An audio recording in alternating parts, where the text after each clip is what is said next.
Merci d'être présent pour notre présentation qui s'intitule Le fabuleux bulletin d'Émilie Collin. Alors vous vous demandez qui est Émilie et qui est Collin. En fait, ni l'un ni l'autre finalement, puisque nous sommes, pour moi c'est Miguel Dean, je suis enseignant et référent numérique au collège Saint-Benoît de Maretsou en Belgique. Donc collège, attention, ici c'est toutes les secondaires, donc de 12 à 18 ans. Puis je vous présente Jérôme. Donc Jérôme Plumat, moi je suis enseignant dans le supérieur en informatique et développeur dans mes temps libres, entre 4 et 6 heures du matin essentiellement. Et Michael nous avait contacté pour un chouette défi qui prend place dans l'école de Maretsou, ici représenté dans une vue tout à fait authentique. Très, très chouette endroit, n'hésitez pas à passer si jamais vous êtes dans le coin. Le contexte était le suivant, donc on est vraiment dans l'enseignement obligatoire. Et depuis des années, une transition vers Moodle s'est effectuée. Mais dans le cadre de cette transition Moodle, ça faisait plusieurs endroits où on encodait les notes dans Moodle. Les enseignants et enseignantes encodaient les notes dans Moodle. Et puis il fallait réexporter l'ensemble des notes pour générer des bulletins et des éléments liés à la délibération de fin d'année. Et cette double emploi de deux endroits générait énormément de temps, était vraiment très demandeuse de temps pour le personnel administratif, et c'est dans ce cadre-là que Miguel m'a contacté en me disant « Jérôme, t'es informaticien, Moodle, tu connais ?» J'ai dit un peu rapidement oui. Et du coup, est-ce que tu voudrais pas nous faire des bulletins générés par Moodle? Moi j'ai dit bah oui, dans ma tête ça allait me prendre 6 semaines, ça fait 1 an et demi. Mais on est arrivé quand même à faire des choses assez sympas, on va vous présenter ça. Et donc l'idée, bien sûr, étant de générer des éléments pour le personnel administratif, pour le personnel enseignant, de façon à centraliser, de façon à générer des bulletins, ainsi que des éléments liés à la feuille de délibération.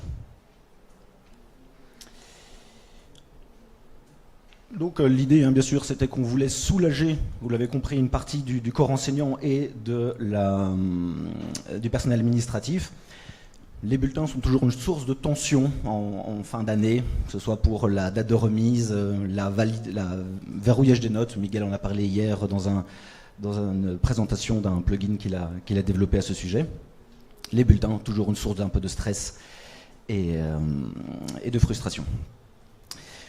Donc, toujours école secondaire, enseignement obligatoire, plusieurs périodes, des répétitions, des accompagnements de personnel administratif et des enseignants.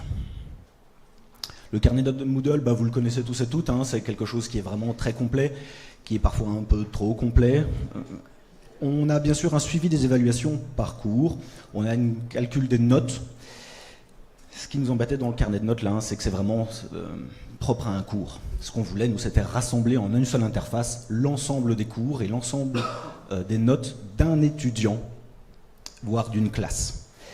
Et quelque chose qui nous manquait beaucoup dans le cadre de cet enseignement fondamental était le fait qu'on développait des périodes. Période 1, quadrimestre 1, et on voulait quelque part des notes réparties par période.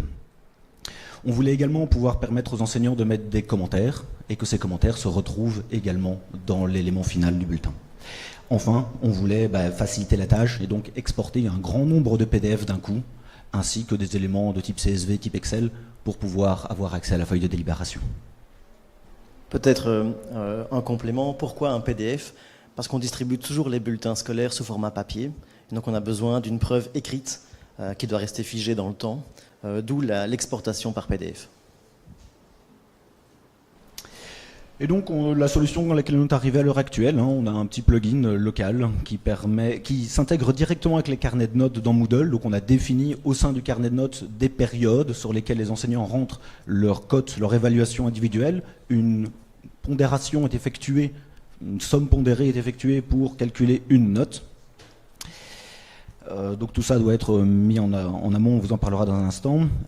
Et alors on voulait également extraire des informations type le nombre d'heures en échec, le nombre de cours en échec par étudiant, de façon à pouvoir l'inscrire sur les bulletins.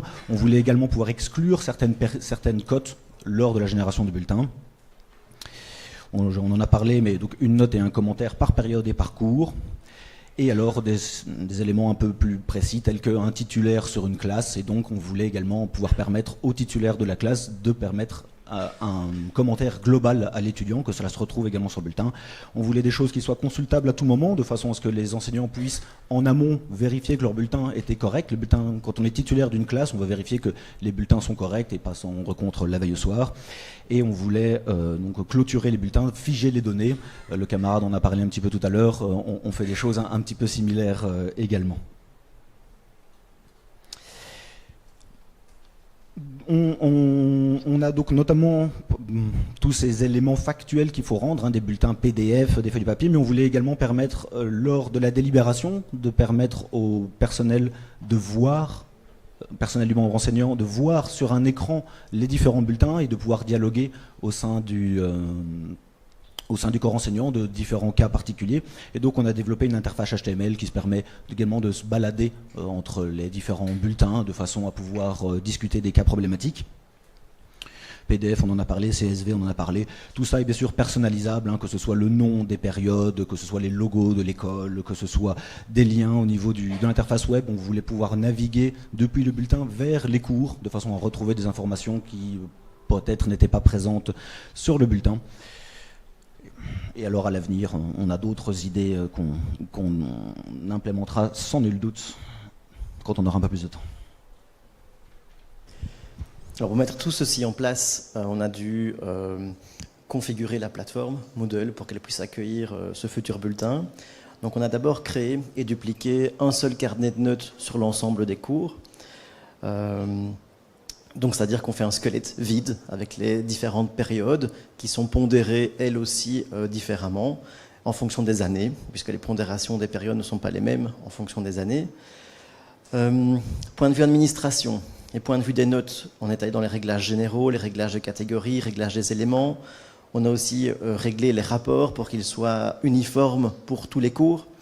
Et on a créé des champs personnalisés de cours, comme par exemple, est-ce que ce cours doit être affiché dans le bulletin? Est-ce qu'il doit être affiché dans les commentaires du bulletin? Par exemple, le commentaire titulaire, il n'a pas de note, puisque c'est un cours où le commentaire introduit juste son commentaire. Et donc il faut ne pas afficher sa note et ne pas en tenir compte, mais tenir compte du commentaire.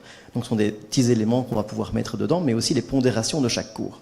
Que si on donne cours de maths 4 heures, le pondération c'est 4, maths 6 heures, pondération c'est 6.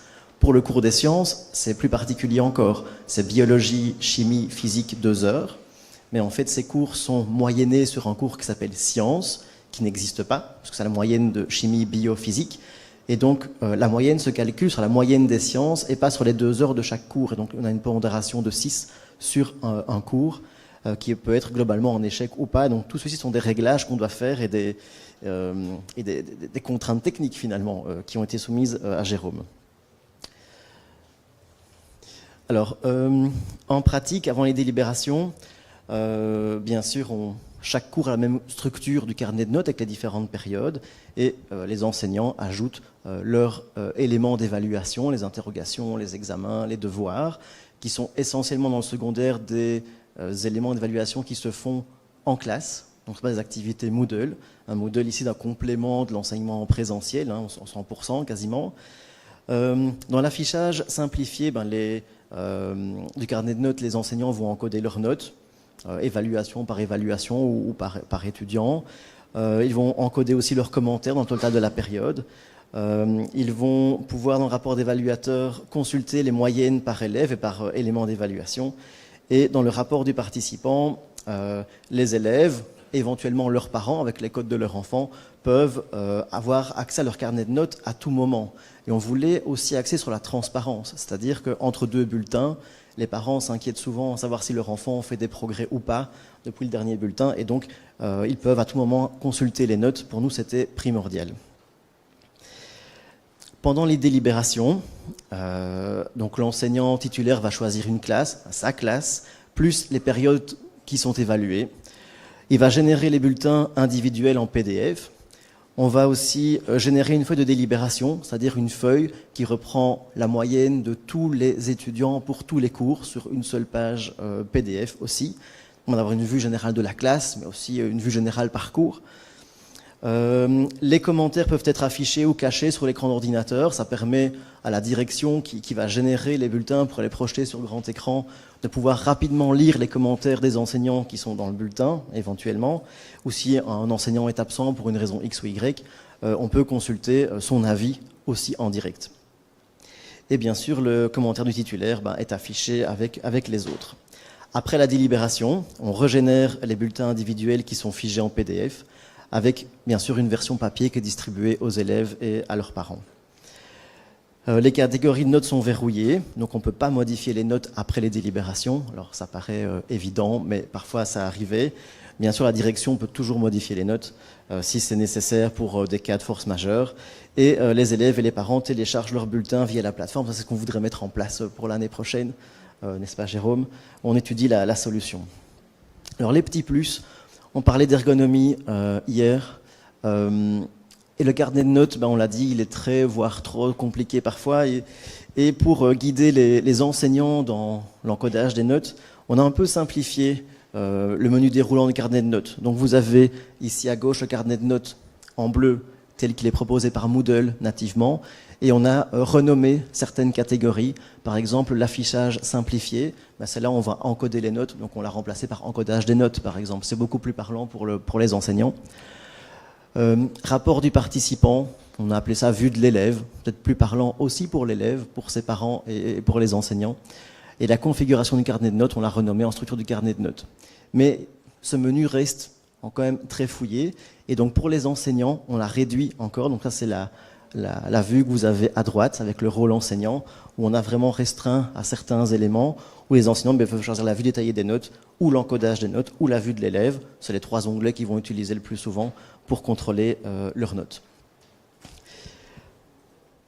Alors on a automatisé l'affichage des catégories pour que les élèves aient accès à la vue de leurs notes ou pas.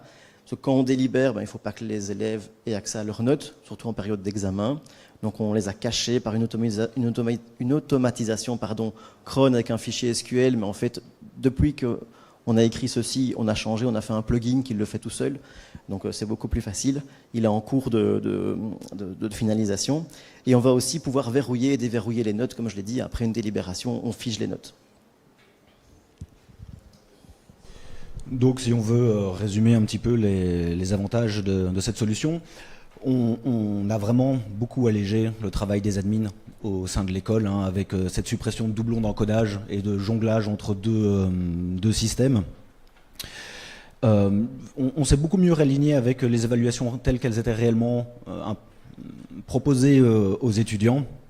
Un bien meilleur suivi des progrès des élèves, que ce soit de la part des élèves, de la famille des élèves ou du corps enseignant.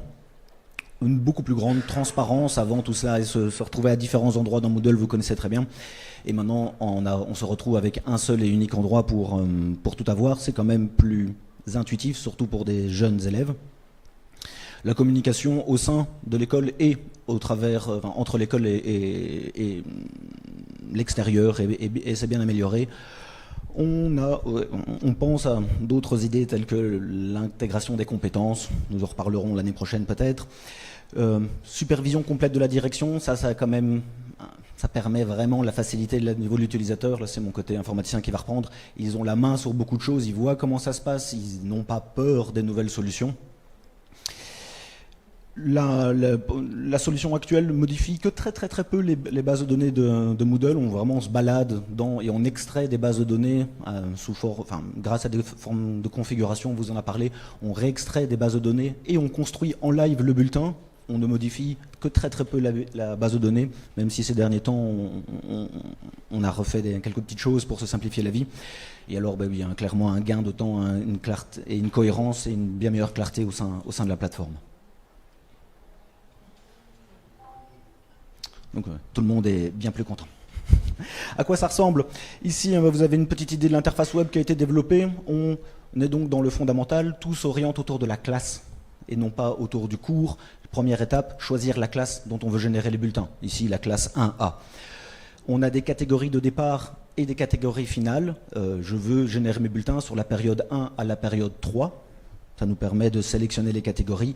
Lors des délibés, tout le monde ne souhaite pas que les commentaires qui seront dans le bulletin soient affichés à la vue et aux yeux de tous. On a donc le choix de ne pas afficher sur l'interface web les commentaires des enseignants.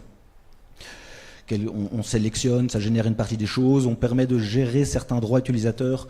Donc le titulaire d'une certaine classe veut avoir accès au bulletin de sa classe, mais on ne veut pas qu'un titulaire d'une autre classe puisse venir interagir avec les bulletins, et donc on a comme ça créé des nouveaux droits, et cette interface-là permet également plus facilement de gérer ces droits.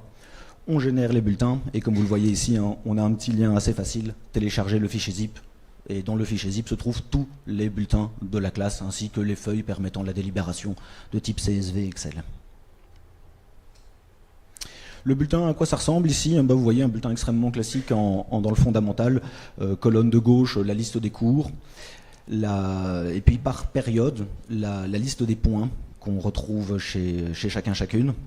Vous voyez que certains des cases sont vides, soit il n'y avait pas assez d'interrogations sur cette période-là pour pouvoir générer des points, et donc on permet à l'enseignant de ne pas forcément rajouter ou ne pas se retrouver avec 0 ou avec ce genre de petites choses des notes, disons-le, sur un bulletin. Vous voyez des choses classiques, hein. Vous avez la date d'impression qui fait foi aussi. Lorsque l'on imprime, c'est toujours important de se retrouver avec des choses comme ça. On a le nom de l'élève qui est ici 892, 892.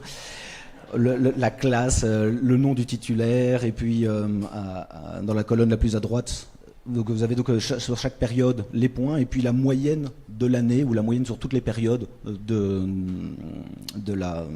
l'étudiant, et puis le nom de chacun des professeurs qui correspond qui donne ce cours. On est toujours sur des bulletins papier, on demande toujours des signatures, hein, des parents pour montrer qu'ils ont bien vu le bulletin. Donc ça se retrouve ici, le titulaire va également signer le bulletin, attestant ainsi de l'authenticité. Donc ce qu'on peut faire aussi bien sur le PDF que sur l'affichage en ligne, c'est cliquer sur les cours et on a directement accès au carnet de notes détaillé de l'élève. Donc l'élève, bien sûr, a accès à son propre carnet de notes et pas à ceux de ses collègues de classe. Chaque professeur, chaque enseignant a accès à ses propres carnets de notes et pas à ceux de ses collègues. Mais la direction, elle, a accès à tout, bien entendu. Et donc, lorsque la direction doit analyser la situation d'un élève en particulier, elle peut générer un bulletin, cliquer sur chacun des cours et elle accède directement en détail de toutes les notes. Donc elle peut voir qu'à l'interrogation numéro 1, l'élève a fait tel résultat, avec éventuellement le feedback du prof à côté. Et donc face, par exemple, à des parents qui questionnent sur les résultats de leur enfant, la direction peut facilement répondre. La feuille de commentaires qui accompagne toujours le bulletin, hein, donc vous retrouvez les mêmes éléments, le nom du cours, le nom du professeur qui a mis, et puis le commentaire que le professeur a rentré au sein de la plateforme Moodle qui se retrouve ici. Les deux feuilles sont imprimées et données à l'élève.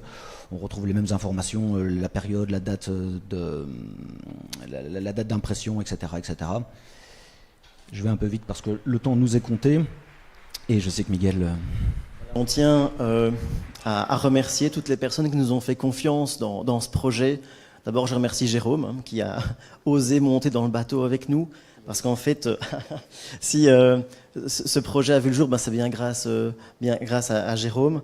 Je remercie bien sûr la direction du collège Saint-Benoît de Maretsu qui m'a fait confiance dans ce projet aussi.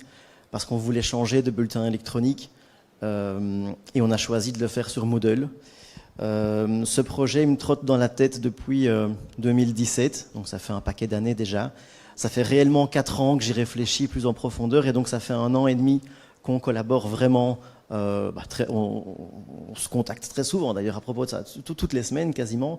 Je remercie les enseignants qui ont plongé dans ce projet avec nous, qui ont dû subir une année compliquée d'encodage des notes dans Moodle, d'encodage de commentaires, au départ dans des petites cases qui font 3 cm. Puis depuis une semaine, on peut encoder dans un éditeur Atto ou TinyMCE avec une mise en forme possible, gras, lien hypertexte vers des ressources. Donc si un élève a des soucis, on peut mettre un lien vers une vidéo YouTube très spécialisée ou vers une ressource de la plateforme Moodle de l'école. Cette mise en forme, elle est visible par l'élève depuis son carnet de notes en ligne, mais elle ne l'est pas sur le bulletin imprimé, parce que le bulletin imprimé, vous l'avez vu, c'est des commentaires sans mise en forme. Donc c'est une volonté de rendre aussi le carnet de notes en ligne plus dynamique et plus efficient pour tout le monde. Je remercie les élèves qui ont pris le temps aussi d'aller consulter leurs notes. D'ailleurs, ça, une fois qu'on leur a dit que leurs notes étaient publiées instantanément, ils ont été beaucoup plus connectés sur la plateforme. Donc ça, c'est un super élément motivant. Les secrétaires qui ont dû aussi changer leur façon de voir les choses. Merci beaucoup à eux. Merci aux parents qui ont été indulgents, parce que des petites coquilles au début, mais pas très grandes. Mais voilà, ils ont joué le jeu, ils ont amené leur lot de suggestions qui ont amélioré les choses. Merci à toutes les personnes qui ont contribué via la discussion de la communauté Moodle. Depuis 2017, on réfléchit à des petits éléments. Vous avez leurs noms qui sont présentés ici. Certains sont présents dans la salle. Merci beaucoup. Pour les autres, je ne les connais pas encore. Donc si vous les connaissez, j'aimerais bien faire leur connaissance parce qu'on a juste discuté par message interposé sur moodle.org. Donc merci beaucoup à cette communauté francophone Moodle qui est très réactive et qui apporte des réponses en un éclair. C'est fantastique. Merci beaucoup. Grâce à vous, il y a des petits déclics qui ont pu être faits pour après faire des grands pas dans l'évolution de ce bulletin. Et donc, pourquoi ça ne veut pas on garde le plus important finalement, le nom des personnes qui nous ont aidés. Donc on tient à vous remercier pour votre présence aujourd'hui.